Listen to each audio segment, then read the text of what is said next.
Hello, everybody. Here we are for another Green Umbrella Live Lunch. We are live on the Green Umbrella Facebook page, the Green Umbrella YouTube channel, and also on my personal account on LinkedIn.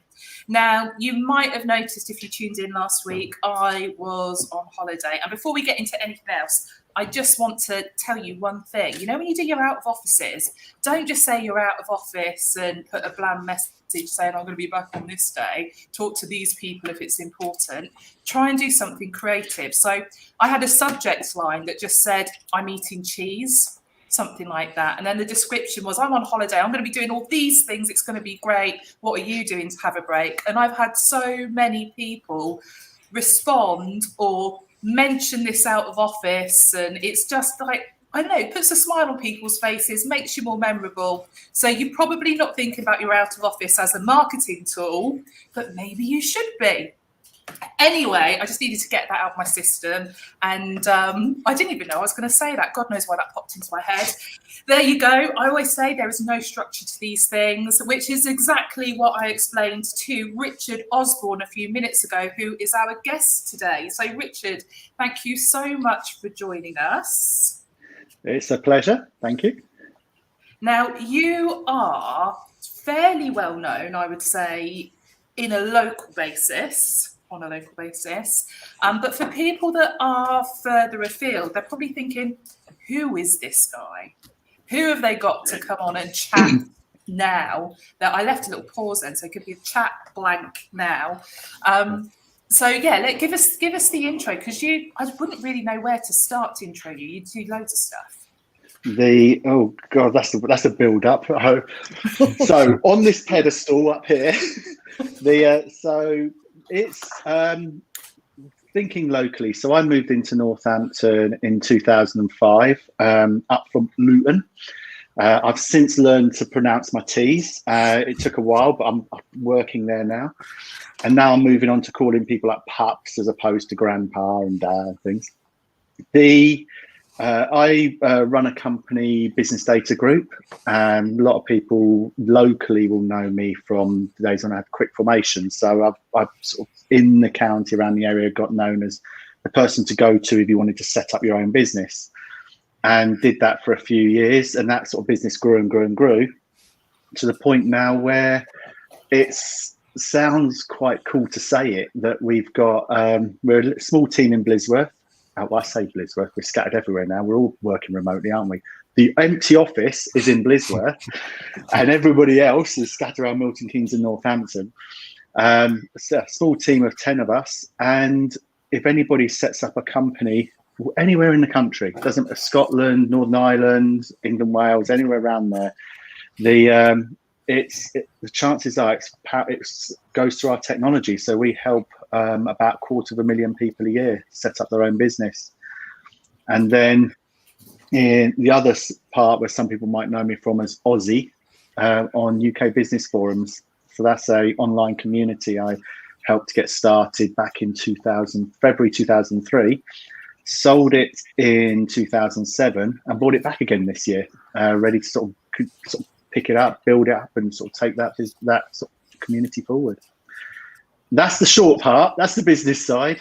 I also dabble in a bit of school support. So I'm particularly passionate supporting young people with special educational needs, disabilities, learning difficulties. There's a lot of descriptive terms around that. But what I really want, the bit that I'm really passionate about is helping these young people have meaningful, independent, or as independent as they can have lives, particularly careers. Being, having a job gives them, people a sense of purpose. And what a lot of people miss or don't realize is these people, they miss out on those opportunities. They just don't have the same opportunities that normal, I don't even know what even word to use for that, have. And that's what that's my passion outside of paying the mortgage. Awesome. Okay, so I mean, people listening probably already, they know there's two clear directions we're going to go to in today's episode. So today's show. So let's start off on the business. Let's do the kind of the not bore. I don't want to call it boring, but let's talk about the business stuff first. So I think the UK Business Forum, I think is a really interesting thing. We're all about building communities, and I honestly believe that one of the best things we can do social media wise is build a community online, and essentially this is what you're doing with this forum. And I imagine over the last few months there have been some clear things that, you know, clear concerns, clear frustrations. And as we've got past that bit now where everyone's thinking, oh my God, what's going to happen to my business? We're looking at rebuilding and looking towards the future. What kind of topics are coming through at the minute that you think are most prominent? Well, I'll pick one just because it's been in the press today, and it's been in the press a fair bit lately. But a few weeks ago, somebody on UKBF raised the question in a roundabout way. They basically said, what's the story with the shortage of HGV drivers, and what's the impact going to be?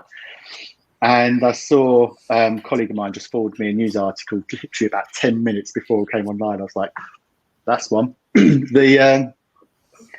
And it's when you think of a community and sort of lots of different personalities from lots of different industry sectors all chatting together, you really get a unique insight into what's going on. So a lot of the narrative you'll see, particularly in the media, is the issue with a shortage of HGV drivers is because of Brexit.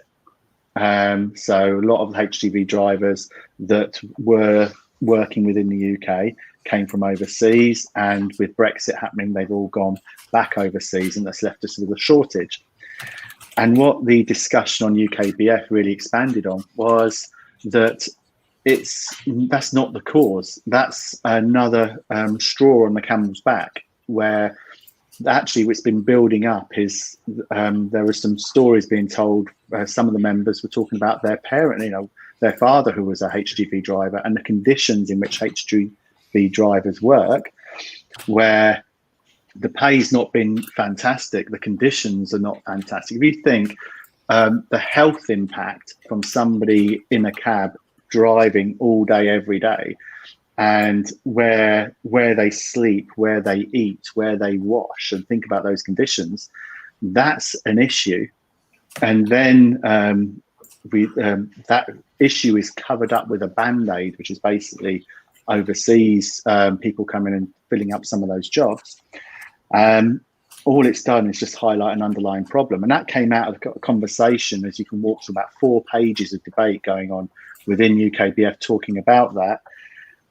What I found quite entertaining only a few days ago is, I'm going to sound political, I am going to be political here, is that the government does an announcement that there's not enough women HGV drivers. Is that the government's response to a problem? That actually what we need to do is say that try and deflect at the issue around the shortage of HGV drivers is because there's not enough women getting into that industry. Would you want to get into an industry where your living conditions are in a cab like that every day? The other solution they put forward is let's increase the amount of hours they can work. So that's just like one of the topical debates that's been going on as of late, that a story's been run today because Nando's had to close a bunch of their stores because they can't get their chicken deliveries. Just how you solve it. It's absolutely crazy. And, we do a lot of work with recruiters, as you can't watch this show and not know that. But, there were some stats came out this week, and it's things like, when you think about pay increases, that sort of stuff, people are getting paid, they're asking for pay increases, salaries are increasing, but I think it was like just under 10% increase on what they were previously, and that's across the board. That's not just like the CEOs or director of sales, or that's on ground level as well. It's those sort of blue collar jobs. Looking at stuff like the driver shortages, it's not just about people leaving. It's actually, if people do want to come into the country, it's actually it's more difficult to get into the UK than it is to get into a lot of other places. Yeah.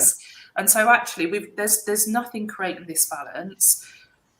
If you can get in, then it's like actually what, you know, your compensation, if you like, versus cost of living, it's things are not where they should be. No. And yeah, Brexit does cause an issue around that with the circumstances or your rights to come in and work within the UK.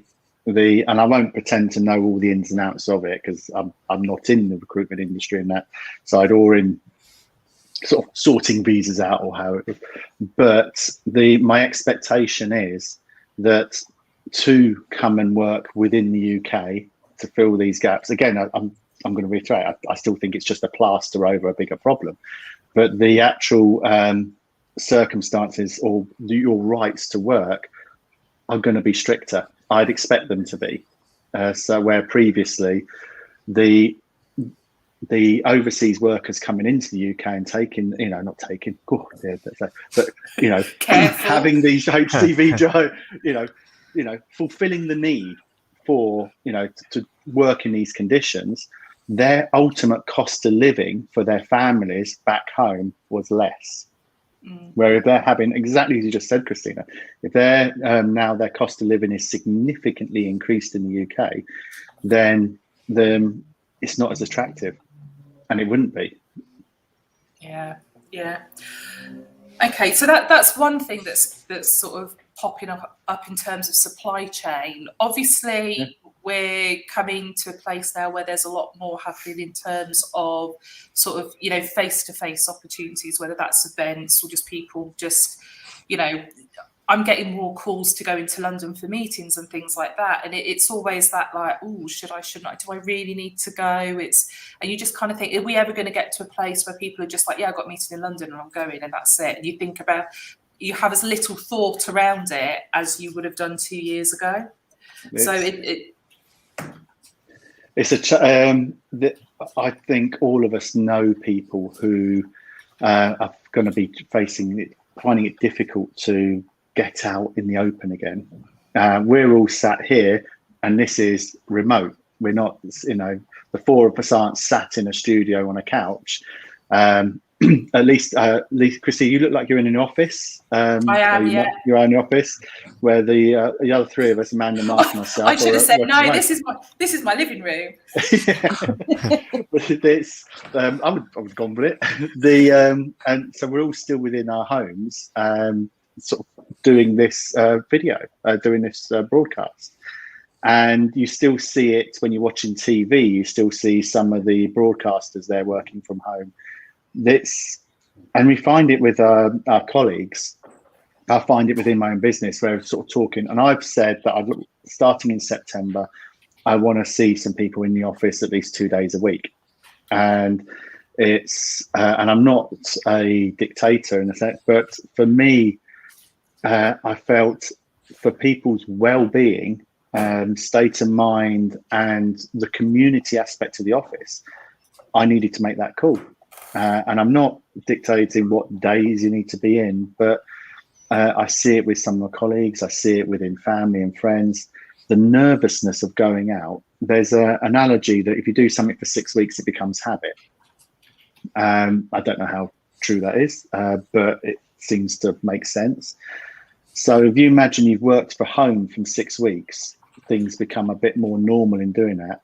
Now put yourself into a situation where you've worked from home for a year and a half, and the narrative out there has been, don't go outside because you will die and you will kill other people as well. There's death and doom out there. And I'm not making small of what actually, you know, what was, because it was and is very serious. But psychologically, you've got that messaging coming into you that if you go outside, if you don't die, you're going to cause somebody else to die. You're going to spread a very contagious and a very deadly disease.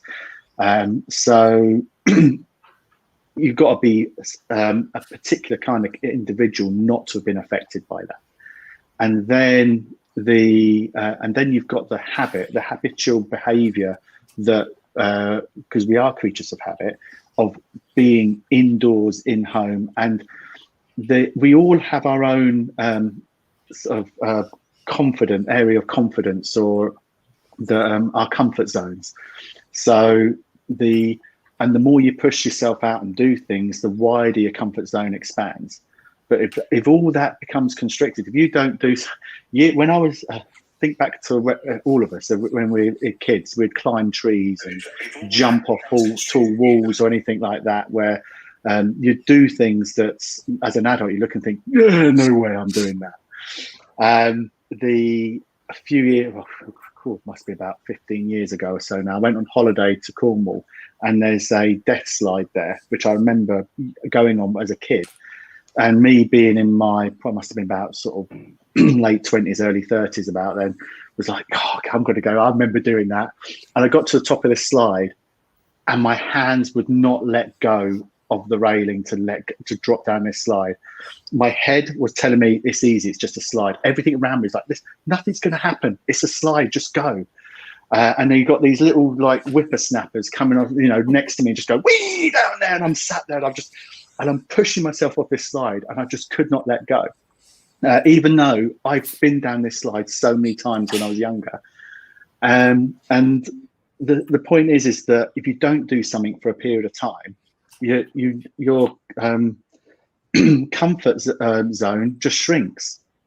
So everybody who was quite happy going out to the office, quite happy going shopping, going out networking, going to business meetings, anything you do, going in the workplace, it was all fine because you was doing it all the time. Take that away for a year, it's perfectly natural, understandable that you're not going to feel comfortable doing that again, because you've had all these sort of stories, messaging sent out there about how dangerous it is, and you've not done it. You've lost that routine, lost that habit. So I know a lot of people who beat themselves up about feeling like that, feeling nervous, having this anxiety, and thinking it's weak, or they're being silly, or it's why are they feeling like this?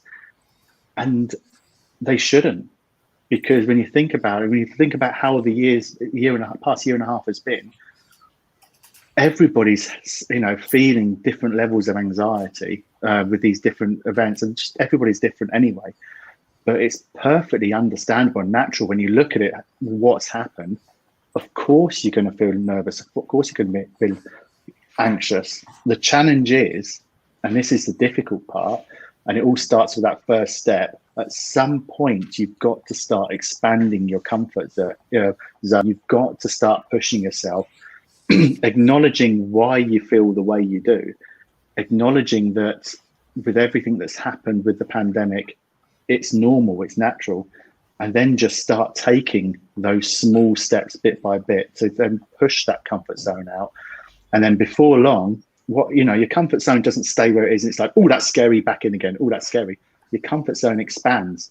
When you've done something once, it just becomes easier and a bit easier. And you just have to keep pushing yourself bit by bit at a level that you're comfortable with. Do you think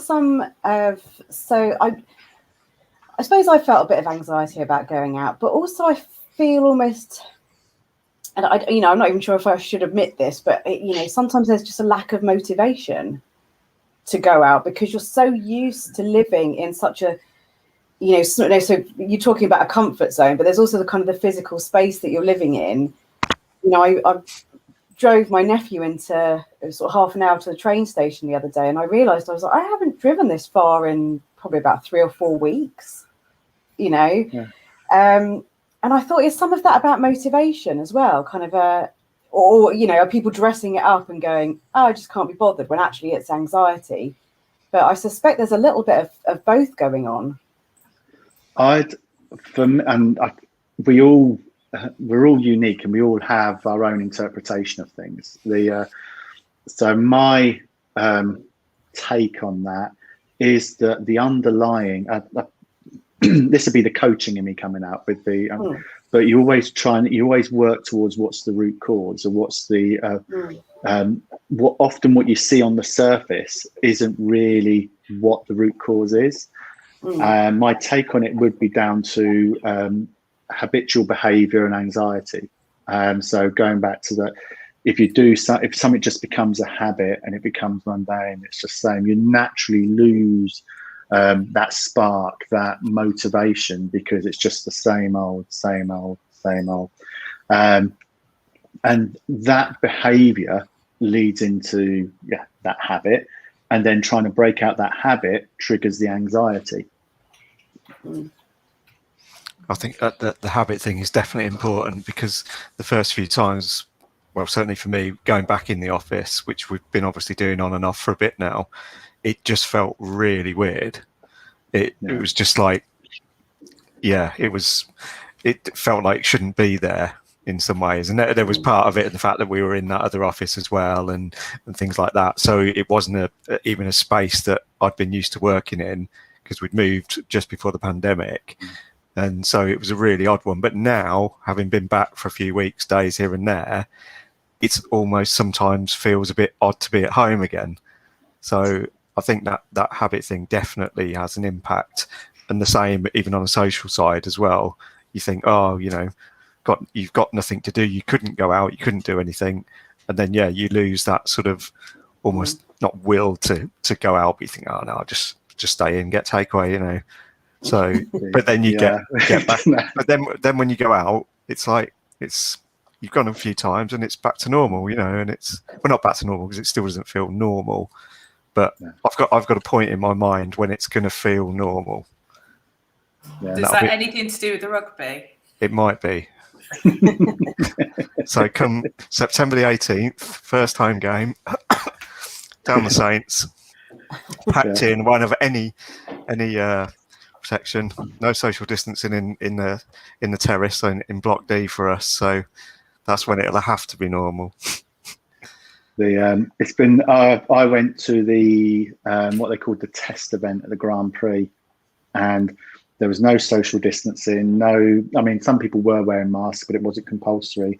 You just had to either have the COVID passport, which I had on the phone, or a recent test. And once you got inside the fencing and was actually in the event, you could be forgiven for forgetting there was ever a pandemic. It was quite surreal. And after the initial, is this all right? I mean, there's a lot of people here. And you still find yourself, you go up to like one of the drinks wagons and you sort of like keep that distance sort of bit and think, well, and you almost feel like, well, don't go too close because that's rude, and how do they feel? It is, it's just popped into my head now. I had a meeting with somebody yesterday. They came to the office and we're still in that sort of, are we shaking, elbow shake, foot tap, just nod? Are we hugging or are we not hugging? What's going on? There's still that, do you know what? I don't even know how long it'll take for that to change. Because it is very much. I think some of this is good though, because I don't know if I'm a hugger or not anymore. I never was. Okay, I never was. And then I'd meet someone who I'm really familiar with, and they come in for the hug, and I feel like I'd have to. I'd feel like they've committed, so I can't not. And I'd be like, I'd be gonna. See, I'll just say I've got two ladies I know who might be even watching who spring to mind, and one of them is absolutely not a hugger, and one of them is a hugger, and I don't know where I sit on the fence. There's a part of me that this would be the Aspie part of me, where if I'm not prepared and expecting it, I'm okay. Are we finished now? Where if it's somebody who I'm comfortable with, known a while, and the relationship is I say casual, sort of like where I've got to know that person, the barrier's down a little bit, I'm absolutely a hugger. And actually, that's man or woman. I really am not fussed. Everybody gets a hug. You get a hug. You get a hug. Honestly, it's like Mark and I have been working together for what, 8 years now, almost 9 years. If I went in for a big old hug with Mark, he'd be like, "What the is wrong with you?" It would be the weirdest thing ever. Who's stolen Christina? Yeah. Yeah, But, I think there's going to be a big difference in queues as well. I think I think it'll be a long time because you'd be in your sort of Tesco's or whatever sort of queue, and you'd be like practically budging shoulders, and there's at least a 3-inch gap there. Move in. I think it's going to be a long time before we're back there, if at all, which is nice because I like my space a little bit when I'm in those sort of crowded places. Yeah, and I think that's the thing. It's that the personal space thing has always been there, pandemic or not. And there's always been those people that just don't understand personal space, or actually maybe they will now. Someone in the office just put their hand up at the other side of the computer. But it's like there's a lot of normal stuff that actually I think some of these changes in habits are going to be really, really positive. Another change I want to bring up, is working environments at home. Yeah. Now, I haven't done anything to change my working environment at home because I've just always been I've just loved being in the office. But I know some people have done a lot of things. And just before we came on, it was like we were chatting, and I was like, "Oh, is that a Saints flag in the background?" And you shared a couple of things about your backgrounds there and the intentions. So go on, tell us. I'll tell you this. I'll have to tell you the reason why, what the compelling reason why I needed to do something. So for BDG, when the news was talking about COVID, I actually made a decision a week before it was announced, so a week to the day, that let's just work from home. Because a couple of my colleagues are, on the other side of 40 like myself, and we were thinking, well, they're saying old people won't survive this, so we better lock up. The jokes aside, I just said we better start working from home. And this room, so I'm a bit of a geeky gamer person, I like to play on the Xbox, and this room used to be like my little retreat. It was a mess. It was a dumping ground. Anything in the house that didn't have a home was in here. And I had a desk against the wall there, which I'll move around now, has my skis mounted on the wall. And I had a beer fridge, which is underneath here behind me, which is where we always put the cans of Coke and bits and pieces, just like alcoholic drinks and so on were in here. And it was generally a mess. And I was on a Zoom call with, it was actually, I don't know if people know Ben from All Things Business. He ran a ATB Arms, actually it was. So it's a social get together that they were running. So it was about 20 or 30 people on this big Zoom call. And what I didn't see, but somebody pointed out, was my wife crawling on all fours behind me to get to the beer fridge, to get a can of Coke out, and then crawling back out again. And so, is that your wife? I was like, they can see you. She's like, oh no. And I just had a couch because we had a TV on this. We'd also had a TV in here that we'd watch movies. The wife and I basically would get away from the kids. And then I was thinking, this pandemic's going to take more than a couple of weeks. It might be 4 or 5 months. That's a big enough excuse to actually sort this room out. And everybody I saw, every meeting I went in, would either have the blurred background, or they would have unicorns or the Bahamas or something behind. And I did order, and I've got it tucked in the side there, a big pop-up banner for the business. And I was like, that's just everybody, they've got that behind me as well. I do something different. So I went and bought some shelving, and I collected all little bits of trinkets and gadgets that I've got tucked in cupboards and stuff. I thought I'd just put a random load of stuff that I can make behind me. And I thought, it might be an icebreaker, but it actually has worked as an icebreaker. So my games room has now become a proper office. Although there is still the Xbox in the corner that sort of plugs into the monitor so I can sort of start playing. but it's all set up for me to actually work comfortably forward. It's got more space. The sofa's gone, the TV's gone off the wall, those sort of, so it done. But behind me, I literally went around and collected bits and pieces. Like my wife hunted down this, if I point about here, is an original big track from the 1980s. That I did kid, and that's like, you know, the amount of times that started a conversation off. It's like, is that a big track? Yeah. Oh, I used to have one of them. God, does it work? Yeah. And then if you're on LinkedIn from this area, you'll know Wilson Bear, which managed to get one of those there by doing a caption competition. But the biggest cause of competition during when The Mandalorian was on Disney is the little Yoda child there, whose name I can't remember. So bad. Grogon?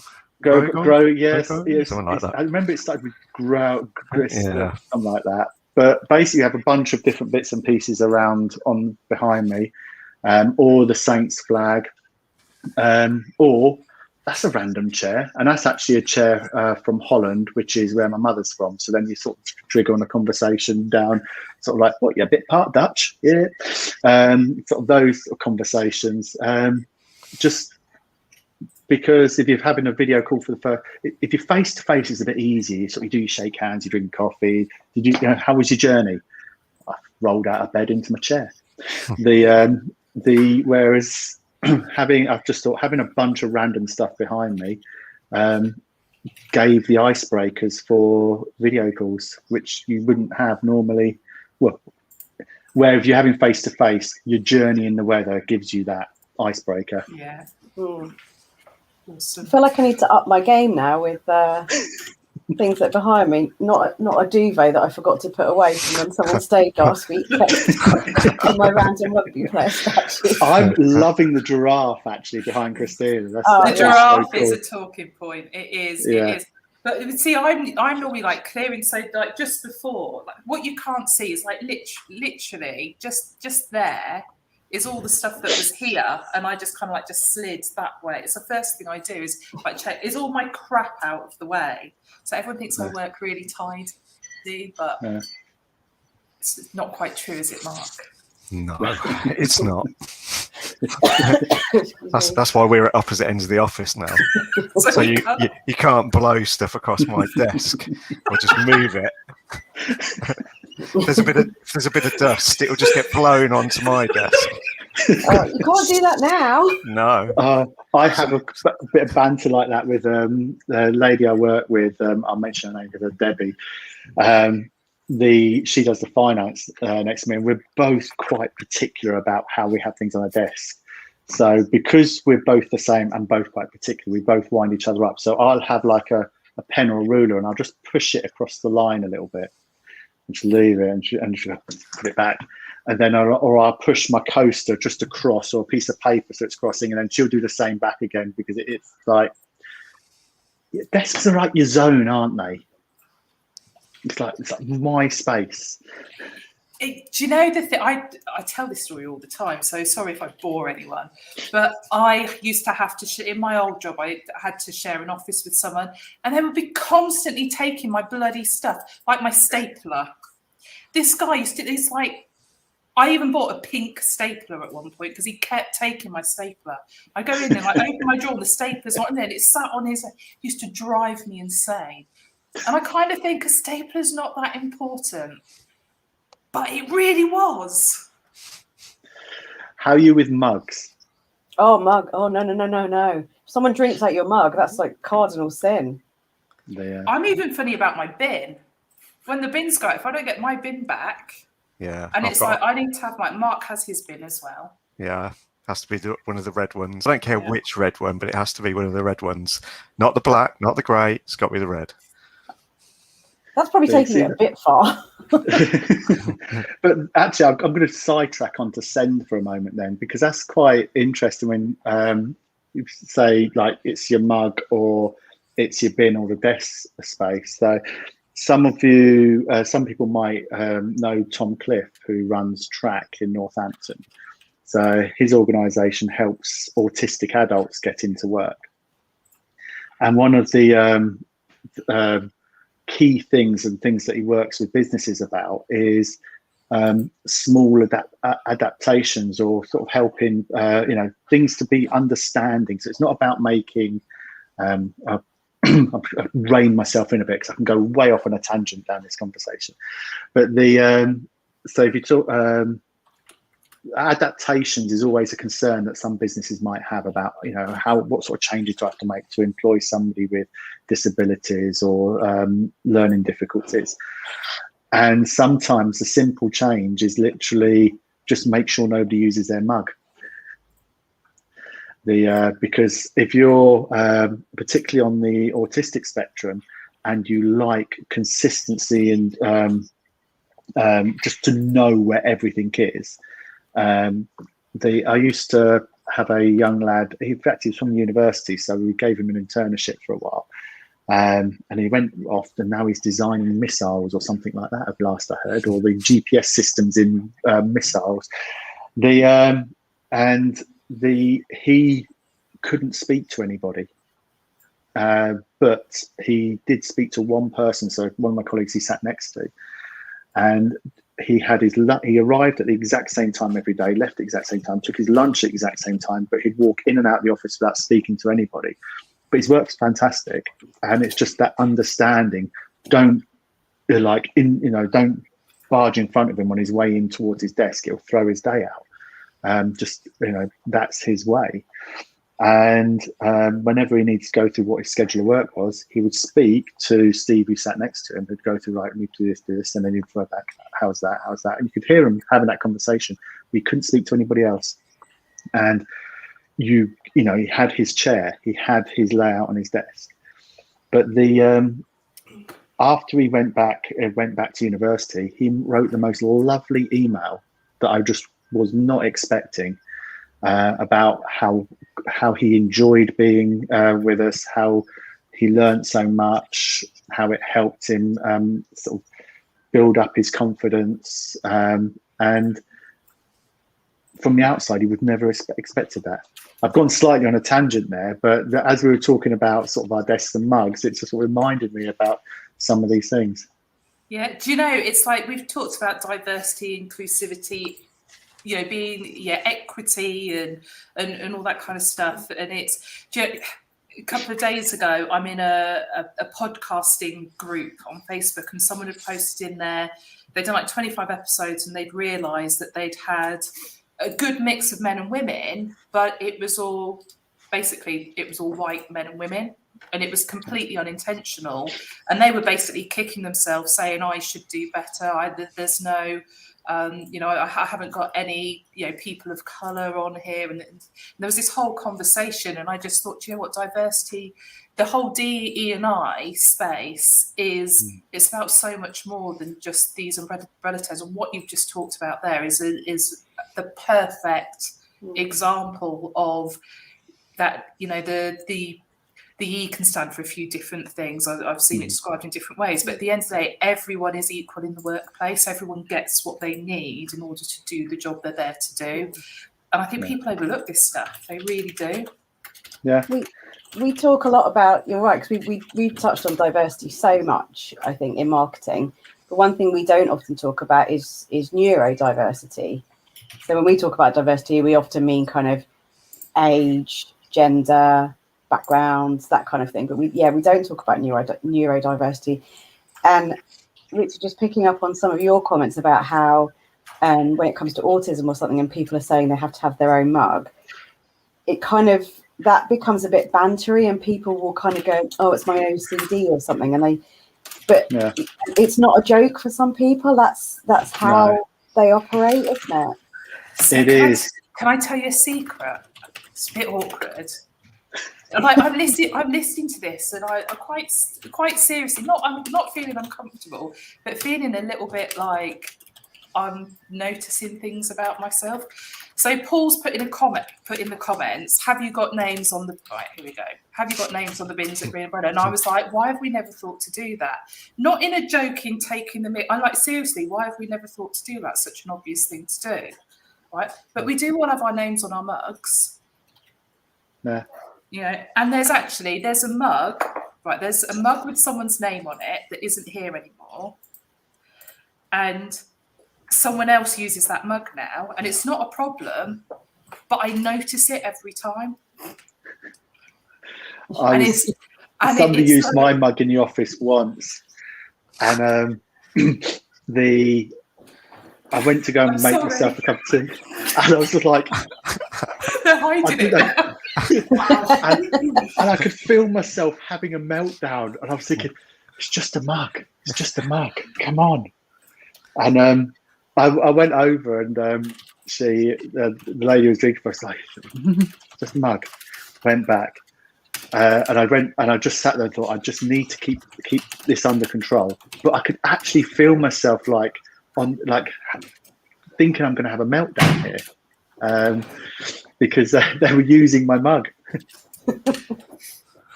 Favourite toilets. Right, honestly, yeah, I do. I'm like, it's like the same group.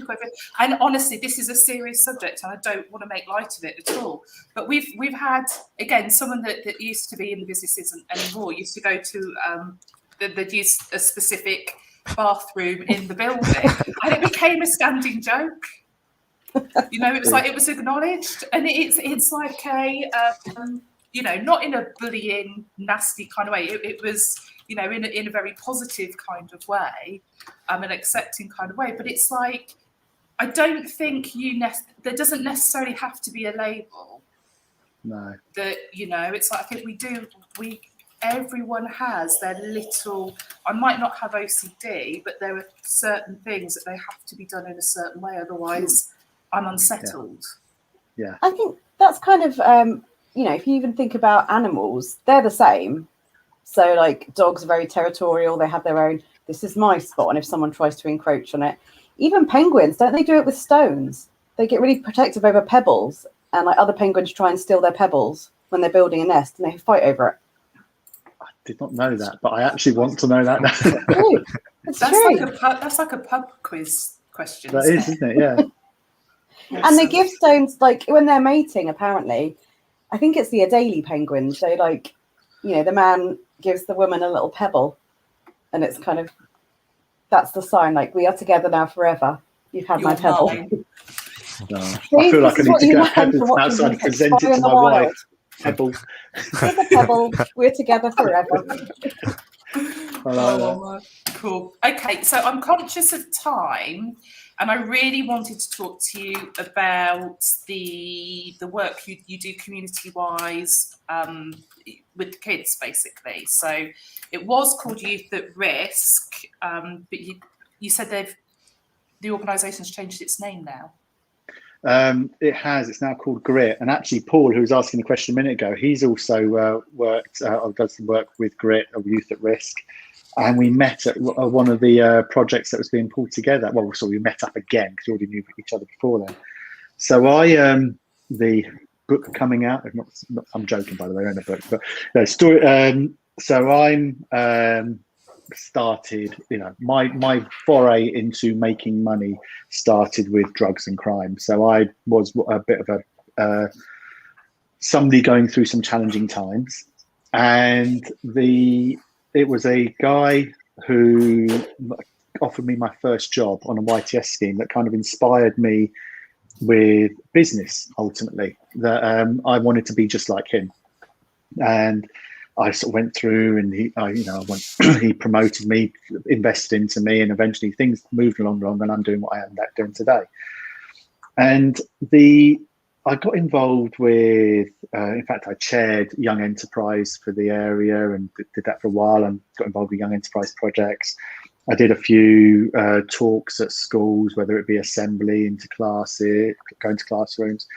And then I got asked to go and speak to a group of excluded children. And just that was a very different kind of conversation, because it was a lot more raw, I'd say. And I then wanted to set up, I decided, you know what, there needs to be some organisation or something that supports children that you typically cross the road to avoid. That was the narrative I used for it. The troublemakers, the ones who are rowdy and hang around on the street corners, that kind of group. Because I sat and thought, I was that, and they just need some help. I know what I was missing, and I know what I was trying to fill. And there was a lady who used to work at Northamptonshire Enterprise, it was at the time, a lady called Julia Schumacher, who said, "Have you heard of Youth at Risk?" I was like, "No." She said, "Well, they're looking at doing a project at a school in Northampton. I'll put you in touch." And I went to the training there, and the guide giving the training, go around, "Why are you here? Why are you here?" And I joked and said, "Well, I'm here to see what it is that you do, and if I like what you do, then I'll get involved, and one day I might even be on your board." And he sort of laughed at it. But to me, I was testing them out, because if they really did engage with the demographic of young people who I wanted to support, then there's no point reinventing the wheel. I'll get behind and support a charity that already exists. And they did. And the first project I was involved in, it ran for 6 months.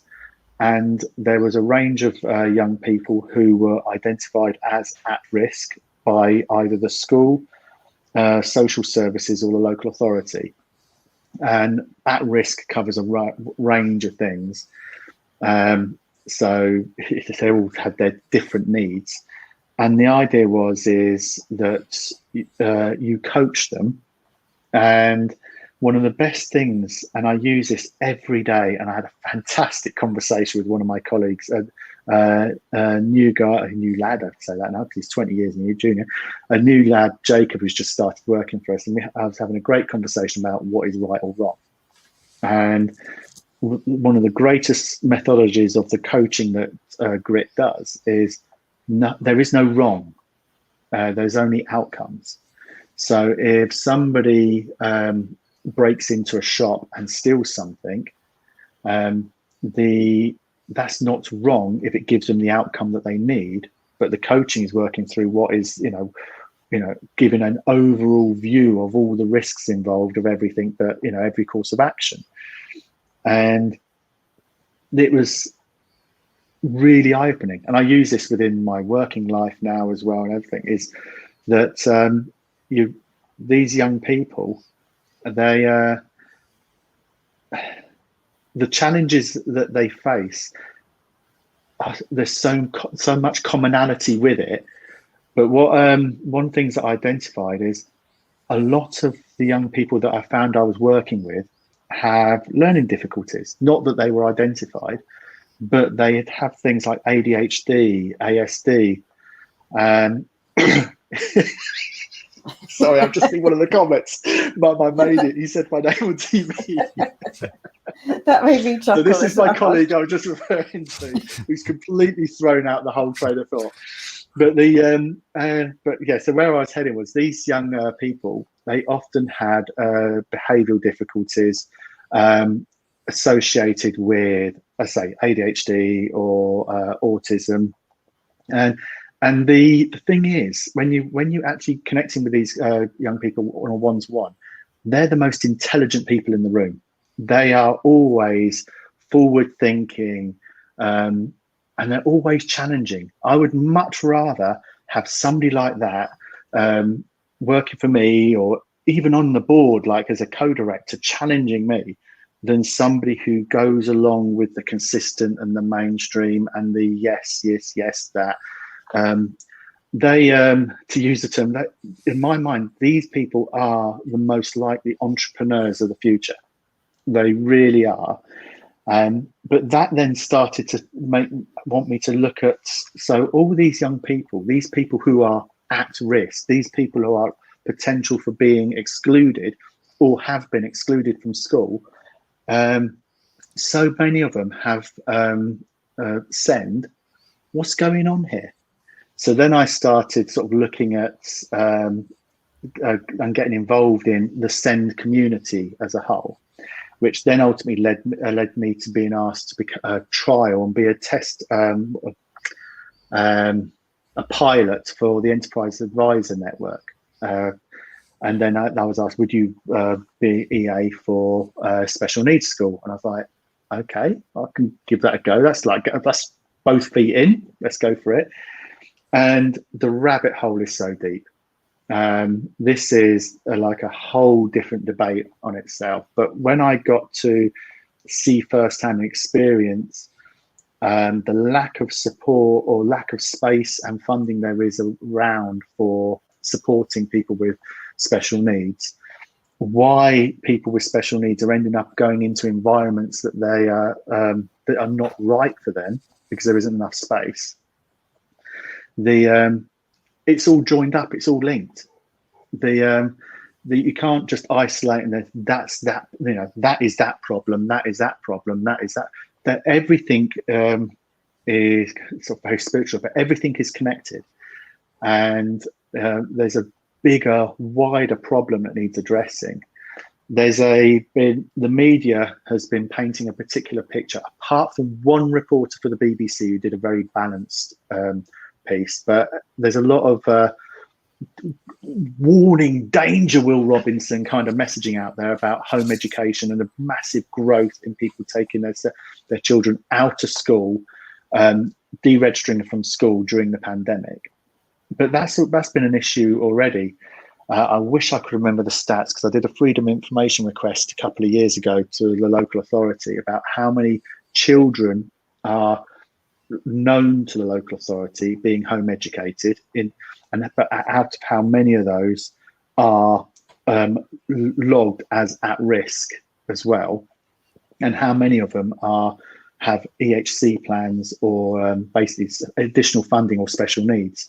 The key thing there is half of the children who were home educated about 3 years ago had special needs, but there was and I ran some surveys across a number of Facebook groups, and most of the parents who responded had their children being home educated with special needs because there was not the support available and not the spaces available within the county to meet their children's needs. They had a choice. They either send their child to a giant mainstream school, and I've been to some mainstream schools that claim to provide have specific support centres for children with special needs, and they don't.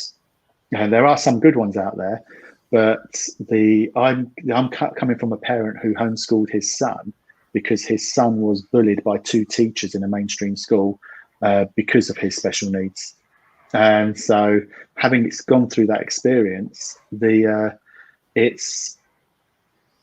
I support education wholeheartedly, and sorry, I'm taking up too much time, Paul says. In a roundabout way. I support education, I support schooling, and but there's a disjoint there that's impacting society, where a lot of young people are falling off the radar or missing out or ending up being troublemakers on the street or excluded, when actually these people are amazing and really intelligent and will be very successful with the right guidance. Absolutely. And I think that there is as these kids leave school and they leave education and they kind of get to that 16, 18, whenever it is that they're going to come out of it, actually as employers, I think there's a lot of opportunities that we can create to actually support these kids as well, because they are the tactical thinkers, they are the strategic thinkers, and I think that's a skill that it's really hard to teach, and yet it's naturally within them. So thank you. So yes, Paul, not so much on the social media stuff today, but that's why we balance it out with the guests. We bring guests in because we want to showcase people that are part of the community that we're building behind Green Umbrella. It's, I know I make a joke when people meet me and I say it's all about me. Once every couple of weeks, it isn't about me for approximately an hour. So I'm doing my bit. Richard, thank you so much for joining us today. There's been loads of bits in conversation there. You know, the awareness. I think we need to cut this last bit of this video and kind of release it as its own thing to help create awareness. And I've actually got someone I want to introduce you to that has a podcast that's all to do with what you've just talked about, basically. So I need to make sure I do that. I've said it so I remember, otherwise I'll forget. No, thank you for having me here. It's been a pleasure chatting. Yeah, no, it's been fantastic. So that's us for another week. We will be back next Thursday. It's just us next Thursday talking about the social media stuff from the last couple of weeks, what we've come across, things that have irritated us, the new strategies, tips, tools, techniques we think you should be implementing. So have a fantastic week, everyone. We'll see you all soon. And as Paul's just said, in fact, I'm going to bring it up on screen. We finish the same way. Everyone waves so that we can get the nice screenshot. Have you got it, Mark? Yes. Have you got the screenshot? Whether it's a good one or not. He's frozen up my screen, so I was like, awesome. Thanks, everyone. We'll see you next week. Bye for now.